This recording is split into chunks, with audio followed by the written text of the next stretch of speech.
It is critical for people who design anything to understand the capabilities and constraints of the systems that they're designing for. And for me, it hasn't even been a question about whether designers of software need to learn to code. I consider it essential. It's not even a question.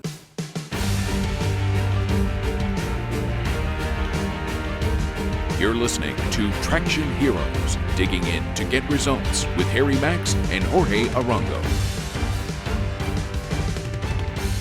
Hey, Jorge. It's good to see you.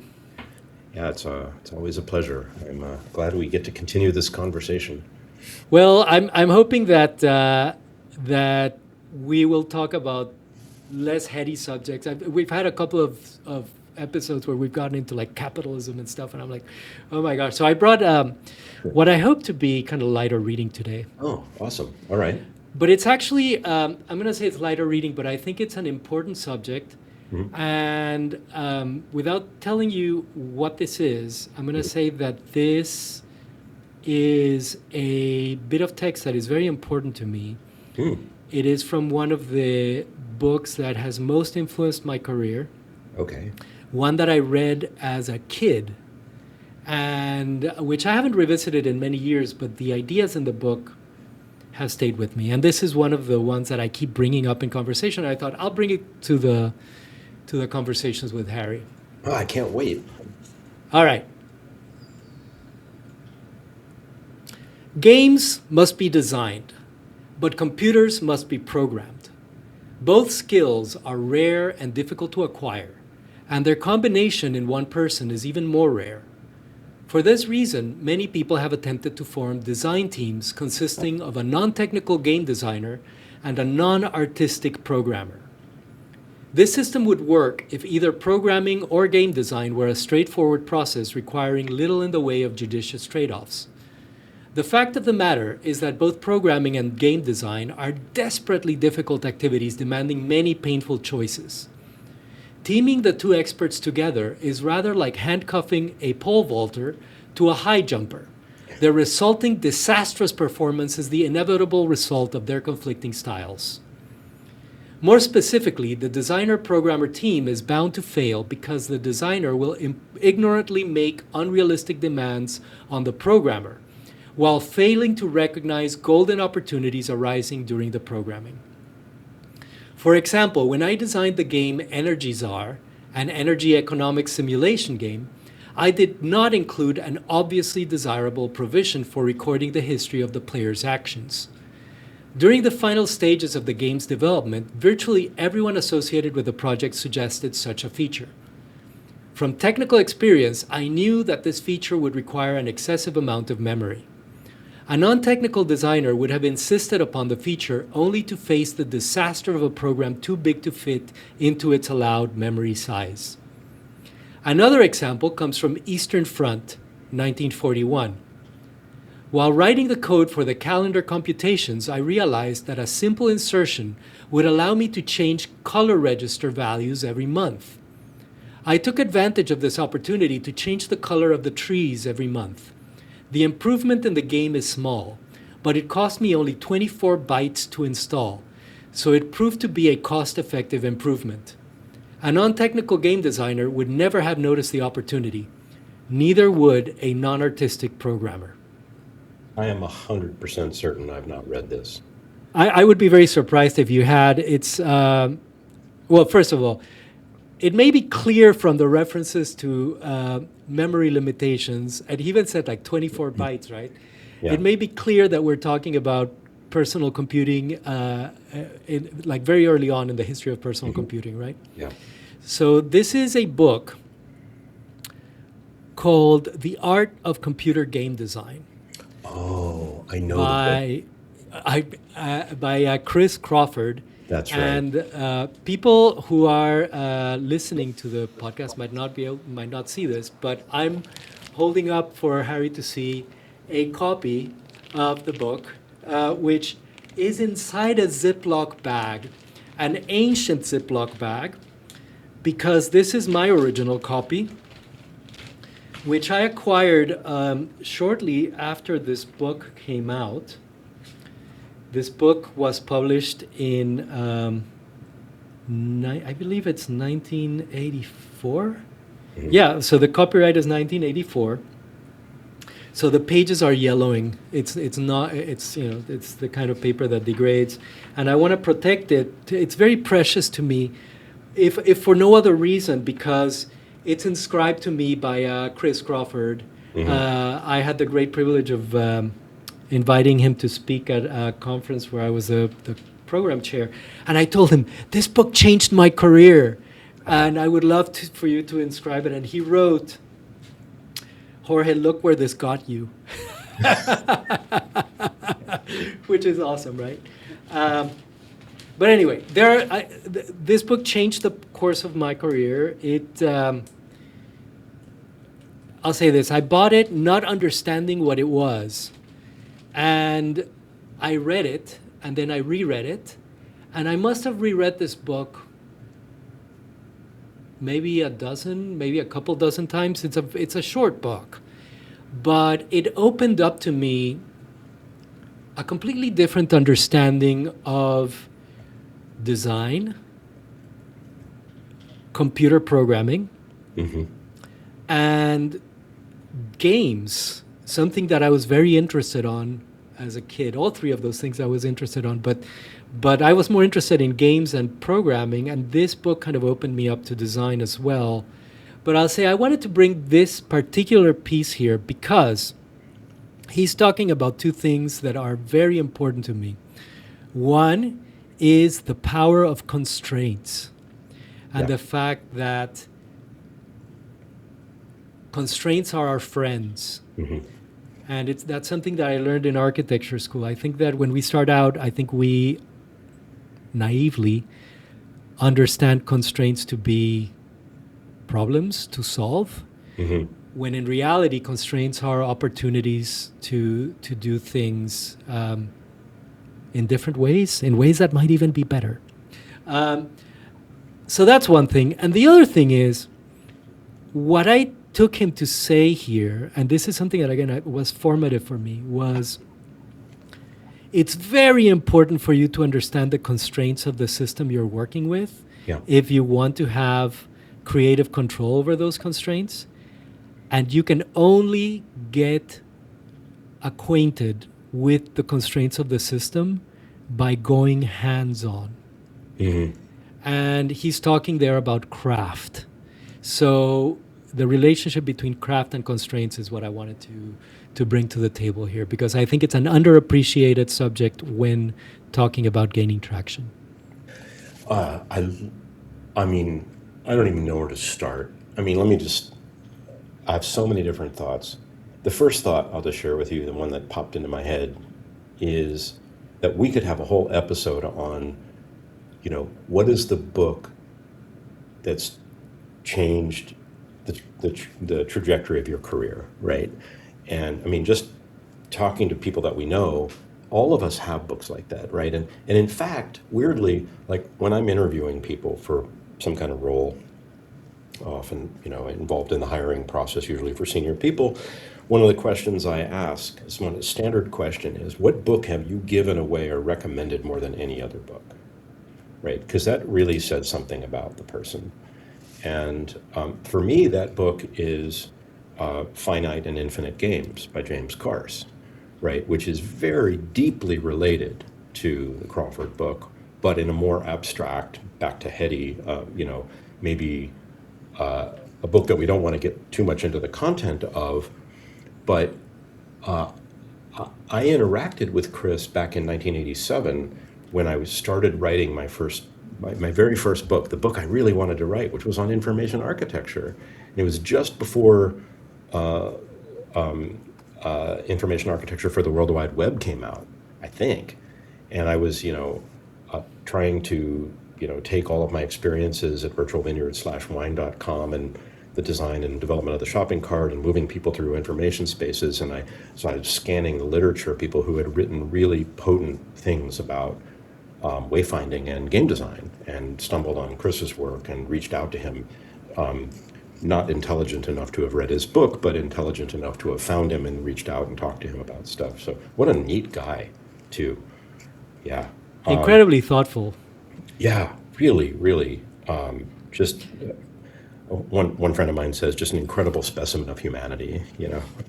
Well, and to locate folks who might not have heard of Chris, he was one of the original Atari game designers, right? And we're talking for the original home computer, so not the 2600 console. I think that he was working exclusively, if I'm not mistaken, with the 8-bit computers, the Atari 400 and 800. So, and I'm calling that out because even though by today's standards those systems look incredibly limited, they were very powerful computers at the time, right? So the sort of games that he was talking about here, Energy Czar and Eastern Front, 1941, would not have been possible on something like the Atari 2600. But even so, like he had to deal with these constraints. And it feels like we should have an episode devoted solely to these kind of like career-changing books. Finite and Infinite Games is one of mine as well. But to your point, it does feel really abstract. It's a book. It's a philosophical book, right? It's a book on how to see the world. The reason why The Art of Computer Game Design had such an impact on me is that I bought that book because I wanted to learn how to make better computer games. I heard someone say once that us Gen Xers are the first generation that grew up with computers as playthings. And for me, that was very, very real. Like I got involved with computers very early on. And I got involved in computers because I loved video games and I wanted to make video games.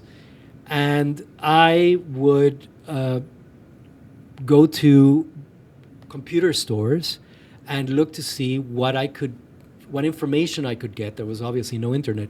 What information I could get to help me make better computer games. And this book had, the title of it, The Art of Computer Game Design. Like I thought like, oh my gosh, this is what's going to teach me how to make better sprites, and my thing is going to be much more attractive and colorful, because I had this naive understanding of art and design. And I started reading this book and I'm like, oh my gosh, there's no source code here. It's only ideas. And these were ideas that were about how to approach the craft of designing computer games. And for him, as you heard in that passage, the craft of designing the game was intimately tied to the craft of programming the game. He saw them as one and the same, right? A few years ago, I'm sure you remember, one of the incendiary topics among designers was whether designers needed to learn to code. I don't think that people talk about that much anymore. My position on day one has always been that it is critical for people who design anything to understand the capabilities and constraints of the systems that they're designing for. And for me, it hasn't even been a question about whether designers of software need to learn to code. I consider it essential. It's not even a question. And that has been informed by this book. And it's one of the reasons why I got so heavily involved with artificial intelligence when it became clear that that was where things were going, because this book implanted in me the idea that if you are to design anything, you have to have intimate knowledge of the material. And you only gain that knowledge by building things. I'm so curious what your perspective on craft design and implementation is in this era of AI, generative AI, and the ability to build things by thinking about them, where our constraint is our imagination now. Yeah, it's tricky. My takes on this are informed by the work that well, one thread is the work that Jodi Forlizzi and her colleagues in Carnegie Mellon have done.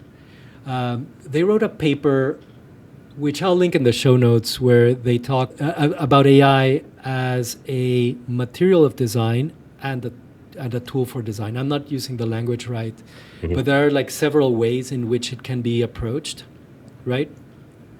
So one of the curious things about AI, but I think it's also true of other computing technologies, is that it is a medium of design, and it is a tool of design. Having a material is not the same thing as having a tool, and in this case, the same thing can be both. So that's a little tricky. But the other thing I will say is, if you think of AI as a tool to help create a new system, write software or design software or what have you, I see it as a tool as being part of the continuum from working with the kind of bare metal up higher levels of abstraction, right? So the first computer programmers had to literally flip switches to turn bits on and off. Very quickly, people realized that you could layer on abstractions like assembly language and higher level programming languages like C, and interpreted languages.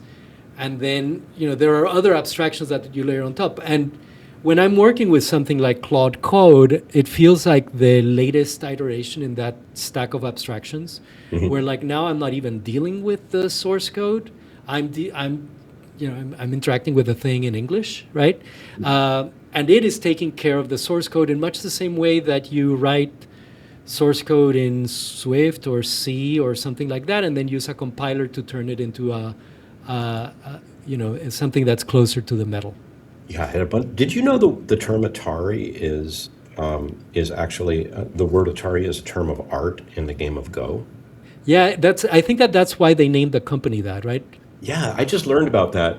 We have family in town, and one of our Craig, who's in the extended network of family, is an expert. Like he's like apparently one of the people that was involved in the making of AlphaGo. Calls him to moderate games in Go or to witness games. I don't know exactly how that works, but I thought that was interesting. In bringing us all the way back around to, have you seen AlphaGo, the movie? No, I have not. Oh, it is totally worth watching. There's anybody listening to this should just go watch AlphaGo. It is totally amazing, and it came out a long time ago, but it was really about using artificial intelligence to win at Go, and the history of that development effort and how it landed. And it's totally cool. But this discussion reminded me of this concept, whereas English, or our language, maybe not just English, but at least for us, English, as it relates to Claude and some of the other AI systems, is our spoken language has become the interpretive language that we're using to communicate with the computers now, and it reminds me of something my friend Dan French, he's a rhetorician, he has a PhD in rhetoric of all things. It's crazy. He's also an award-winning stand-up comedian based in Austin at this point. But he talks about language being the first prism, where like a prism where you look it through and you look through it, you shine light through it, it breaks up into the different colors. But I don't have the best hearing. And when he first mentioned it, I thought he said language is the first prison, And then he laughed and he was like, wow, I guess both things are true. Because the abstraction layer or the interpretive layer that we're in programming these systems now is the language that is it's both its constraint and limitation, and also an infinite palette of opportunity to communicate what we imagine is possible in these systems today.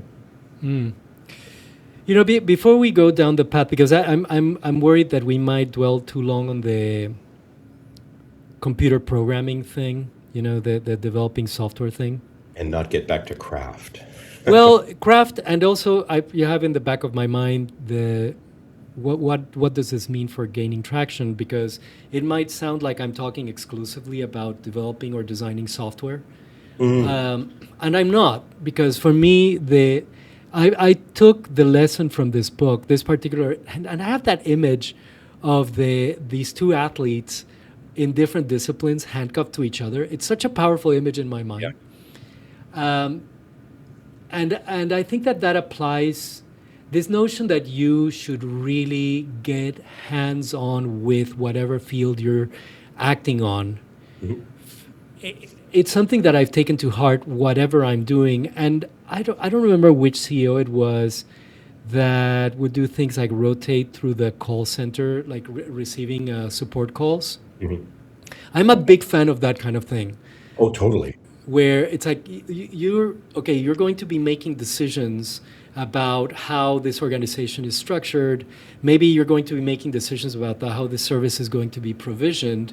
It behooves you to really get close to the ground to understand really what is going on. You know who is great at this? Walt Disney. Mm-hmm. Like when they designed Disneyland, after that park was opened, he didn't stay in his office in Burbank and issue commands from there. Like, he walked the park, right? Yeah. And he would note where people were queuing, where they were getting hot, where people were dumping, I don't know, I'm making stuff up, but like popcorn boxes or what have you, right? And he would direct the shape of the environment through what he was observing on the ground. Mm-hmm. And, and was very close to the construction of that thing. And I think that the quality of our decisions is different if we're acting at a very abstract or removed place from where the decisions are enacted. I think it's very important to be very close to the action. That doesn't mean don't delegate and do all the stuff yourself, because you obviously cannot do that. But I think you should be very careful to not detach yourself from the reality on the ground. That's the lesson that I took from this chapter of that book. And it's 100% spot on, right? I mean, the reason that I'm a player coach as an executive coach, and I really work in product design, development, IT, security. I work in all these areas, not in finance, typically not in marketing and sales, right? And by player, it is to actually get hands-on and to be involved in the conversations, the decisions, the activities, the commitments, and dealing with the implications of all of that. Because going in and standing outside of it, arms folded, and telling people what to do doesn't work well. It certainly, at best, it works slowly, and at worst, it mucks things up, right? And the way to be good is to really be hands-on, but not necessarily be so hands-on that you're trying to do everything all at once, all the time. Yeah, that's the delegation thing. And it's something, frankly, if I were to call out like the dark side of this, I think that I've had trouble in my career delegating stuff because I have this attachment to understanding. Frankly, I also get joy out of like learning new things and doing things. But it is a potential risk, right? That to your point, you want to have that hands-on understanding about the areas that you're going to be deciding on, but you also don't want to take on the work yourself. And I'm wondering, again, with the spirit of slapping snow chains on it, you are a player coach. Do you have any suggestions for me on how one might strike that balance? How I might strike that balance?